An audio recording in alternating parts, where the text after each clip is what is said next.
அன்பே சிவம் மனமே குரு என்றுணர்த்திய குருவே போற்றி. சத்தும் சித்தும் எதுவென்று உணர்த்திய குருவே போற்றி. எனக்குள் இறைவனை உணர வைத்த குருவே போற்றி. நித்திய ஆனந்தமான நித்யானந்த குருவே போற்றி. எது வேலை செய்யணும்னா மடை மாத்தி நம்ம மூச்சிய வாசியா மாத்தி கொண்டு போய் பிரம்மரந்திரத்துல கொடுத்த பாடத்தின்படி பிரம்மரந்திரத்துல அந்த வேலை நடந்ததுன்னா அங்க நீங்க உங்க உடலை பார்க்கலாம். எந்த உடலை?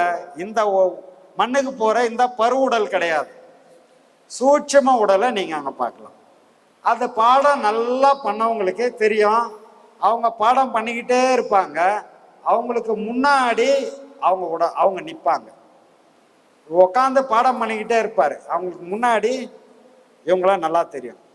அதுதான் கண்ணாடியில் தன்னை காண் அப்படின்னாரு. கண்ணாடியில், கண்ணுல இருக்கக்கூடிய நாடியில நீ உன்னை பார்க்கணும். நாங்க கண்ணாடியில் தன்னை பார். ஏன்னா நம்ம ஆளுங்கன்னா கண்ணாடியை வாங்கி வீட்டுல மாட்டிட்டு அதுல போய் பார்த்துட்டு இருந்தா இருக்கிறத இருக்கிற மாதிரியே காட்டும். ஆனா கண்ணாடியில நீ எப்படி குருடு செவிடா இருந்தாலும் கூட அங்க உன்னை காட்டுறது பளிச்சுன்னு காட்டும். காரணம் என்ன அப்படின்னா ஆன்மா அவ்வளோ பிரகாசமானது, உயிர் அவ்வளோ பிரகாசமானது, பிரகாசமா உன்னை காட்டும். நீ காலையில இருந்து மூஞ்சி கழுவிட்டு கண்ணாடியில பார்த்தாதான் பார்த்தாம இருக்கும். மூஞ்ச கழுவாம போய் பார்த்து பாரு, உனக்கே வாந்தி வந்துடும் இல்லையா? நம்ம எப்படி இருக்கிறோமோ அப்படிதான் கண்ணாடி காட்டும். ஆனா கண்ணாடியில பார்த்தேன்னு சொன்னா நீ எவ்வளவு அழகா இருக்கிறன்றத அது காட்டும். அதை யாரும் பார்க்கல. அதை பார்க்கறதுக்கான முயற்சியை இனிமேல் தொடர்ந்து செய்யணும். செய்தா பார்க்கலாம். அதை பார்த்தா என்ன ஆகிட போகுது? சோறா வரப்போகுது, துட்டு வரப்போதா, பேங்க் பேலன்ஸ் கூடுமா அப்படின்னா அதெல்லாம் கூடாது. இருக்கிறதும் கூடும். ஏன்னா நீ இதை பார்த்துட்டீங்கன்னா அங்கெல்லாம் போக மாட்டேன். சரியா? இதை பார்த்துட்டா உனக்கு உலகப்பற்று நீங்கிடும். பணப்பற்று, உலகப்பற்று, பாசம், ஆசை, பாசம், காமம் எல்லாம் போய் உன்னை நீ பார்க்கறதுக்கே முடிவு பண்ணி அங்கேயே உட்காந்து உன்னையே நீ பார்த்து உனக்குள்ள ஒடுங்கிடுத. அதை தான் அவர் சொன்னாரு, தன்னை தானறிய தனக்கு ஒரு கேடு இல்லை. கேடு இல்லைன்னா இந்த ஆக்கைக்கு அழிவு கிடையாது. உன்னை நீ பார்த்துட்டீங்கன்னா இந்த உடலுக்கு அழிவு இல்லைன்னாரு. தன்னை தானறிய தனக்கு ஒரு கேடு இல்லை. தன்னை தானறியாமல் தானே கெடுகின்றான். தன்னை அறியும் அறிவை உணர்ந்த பின் தன்னையே தான் இருந்து அர்ச்சிக்கின்றானேனார். அப்போ இந்த பிரம்மரந்திரத்துல போய் சூட்சும உடலை நீ பார்த்து அந்த உடல் உன்னை பார்க்க வெளியில வந்துடுச்சின்னு சொன்னா அதுக்கப்புறம் இந்த ஆக்கைக்கு அழிவில்லை, உன்னை நீயே பார்த்துக்கலாம். அப்போ நீயும் இறைவனும் ஒண்ணுன்றதை தான் இவ்வளோ தூரம் இவ்வளோ விஷயங்களை ரொம்ப அழகா தெளிவா ஞானிகளும் சித்தர்களும் நமக்கு சொல்லிட்டு போயிருக்காங்க. இந்த வகையில ஐயாவும் தன்னை தான் அறிஞ்சாரு, தனக்குள்ள தான் ஒடுங்கி இன்னைக்கு உக்காந்துக்கிட்டு அவரோட ஆற்றலை நமக்கெல்லாம் கொடுத்துக்கிட்டு இருக்காரு. அந்த மகத்துவம் நம்ம அறிய முடியாம இருக்கிறமே தவிர ஐயாவோட ஆற்றல் இப்ப நான் சொன்னனே அந்த வகையில ஐயாவோட ஆற்றல் பல மடங்கு அங்க இருக்கு. அதனால இங்க ஐயாவை பார்க்க வர்றவங்க யாரும் எந்த வகையிலையும் ஒரு சின்ன ஏமாற்றம் கூட உங்களுக்கு இருக்க வேண்டிய அவசியமே இல்லை. என்ன நினைச்சு வர்றீங்களோ நியாயமான விஷயமா இருந்தா உடனடியா செய்து கொடுக்கிற மிகப்பெரிய ஆற்றலோட ஐயா உட்கார்ந்துட்டு இருக்கிறாரு. இதை ஏன் சொல்றேன்னு சொன்னா இங்க நிறைய பேரு வந்துட்டு சக்சஸ் ஆயிருக்கு, சிலருக்கு ஆகல. அந்த சிலர் யாருன்னா, நான் ஒரு நீட் எக்ஸாம் எழுத போறேன்னா நல்லா வீட்டில் படுத்து தூங்கிட்டு நேராக ஐயா கிட்ட, ஐயா நான் நீட் எக்ஸாம் எழுத போறேன், நீ கூட இருந்து பார்த்துக்கன்னு சொல்லிட்டு போனா அவரை எழுதுவாரு. அவர் எழுத மாட்டார், தலைமையிலே கூட்டுவார். படிக்காம போனா பெயில் தாண்டா நீன்னுவார். இங்கே சொல்லுவாரு, ரிசல்ட்டை இங்கே கொடுத்துருவாரு. நீ அங்க போய் ரிசல்ட்டை எழுதிட்டு வெயிட் பண்ண வேண்டிய அவசியமே இல்லை.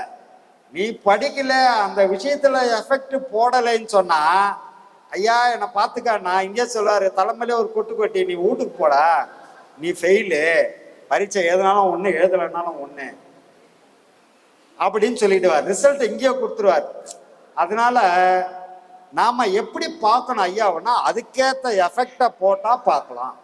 அதுதான் இப்ப சொல்லுவோம். ஒண்ணுமே பண்ணாம நேரா போய் ஐயா எனக்கு இவ்வளவு கஷ்டம் அப்படின்னா கண்டிப்பா ஐயா செய்ய மாட்டார். காரணம் என்னன்னா, செய்யணும்னு மனசுல இருந்தாலும் இந்த சோம்பேறிக்கு இன்னும் நம்ம சோம்பேறி ஆக்கிடக்கூடாது செய்து கொடுத்து.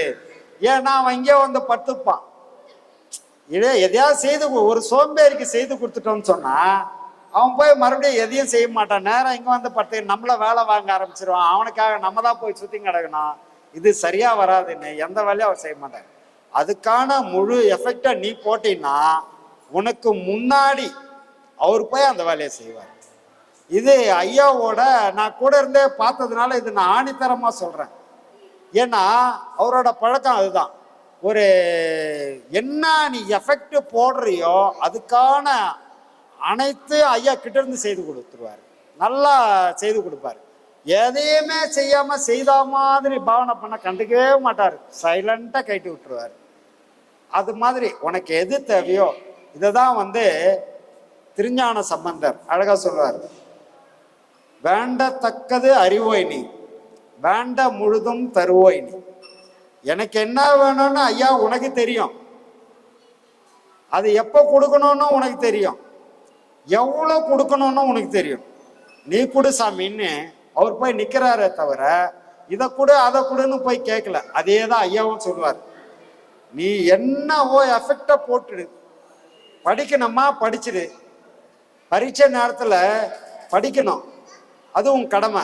அதை நீ முழுமையா செய். அது செய்து முடிச்சிட்டு வந்து நில்லு.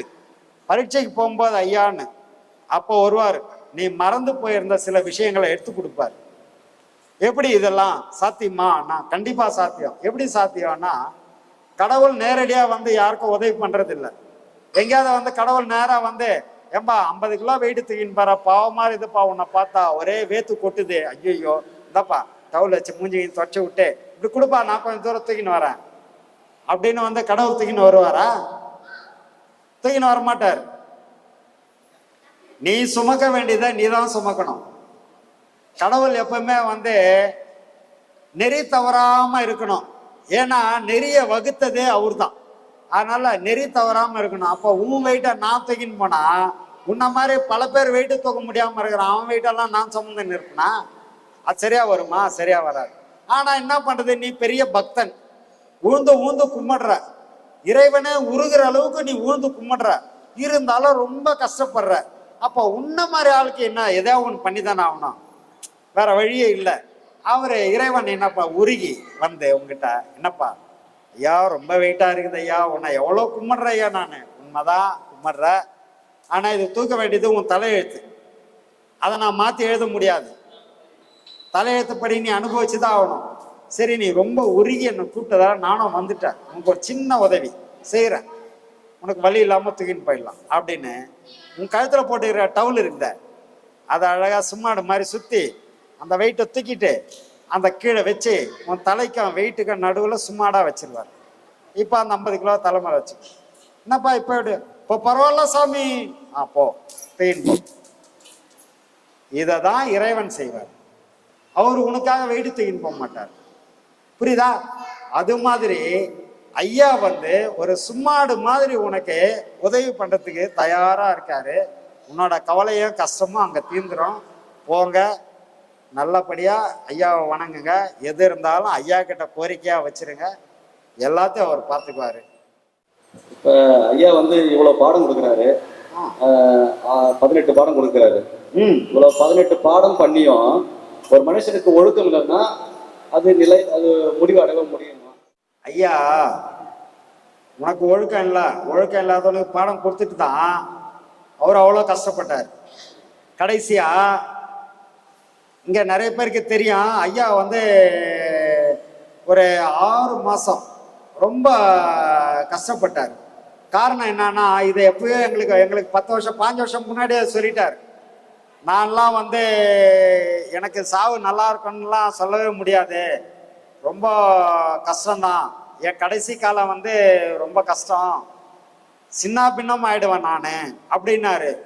இவர் எதுக்குடா இதை சொல்றாரு? அப்போ நல்லா இருப்பாரு திடகாத்திரமா, இவருக்கு சும்மா எதையும் சொல்லி கிடக்குறாருன்னு நாங்கள் நினச்சிட்டு இருந்தோம். எங்களுக்கு அப்போ அந்த அனுபவம் இல்லை. அவர் வேற, நாங்கள் வேற, அவரோட ஞானம் வேற. அவர் அன்றைக்கி 10-15 வருஷம் முன்னாடியே சொல்லிட்டாரு, நான்லாம் வந்து நல்லா போக மாட்டேன்பா, ரொம்ப சித்திரவதை தான், நரகம்தான்வார், நரக வேதனை பட வேண்டியிருக்கேன் நானுன்னாரு. ஏன்டா இவர் எப்போ பார்த்தாலும் இதை சொல்கிறாருன்னா. ஆனால் ஒரு 6 மாசமா நாங்கள் வந்து ஐயாவை வந்து நாங்கள் நேரில் பார்த்தோம். அந்த வேதனை பட்டார் அவர். இப்போ காரணம் என்னன்னா, இப்போ இவர் கேட்டார் பாருங்க ஒரு கேள்வி, 18 பாடமாக வாங்கிட்டோம் ஆனால் ஒழுக்கம் இல்லை, ஒழுக்கக்கேடாவே போயிடுறாங்க அப்படின்னு. இப்படிப்பட்ட ஒரு சீடரை வந்து வச்சு அந்த சீடருக்காக அவர் உபதேசம் கொடுத்து,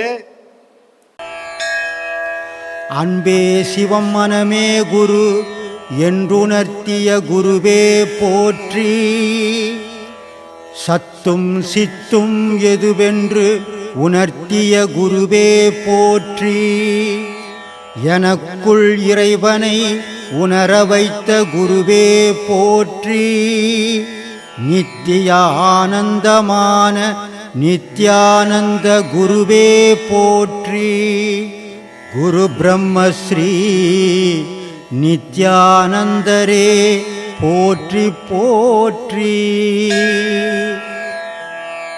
ஆகாமியத்தை உணர வைத்த குருவே போற்றி, இன்ப துன்பம் நாட்டம் எதுவென்று உணர்த்திய குருவே போற்றி,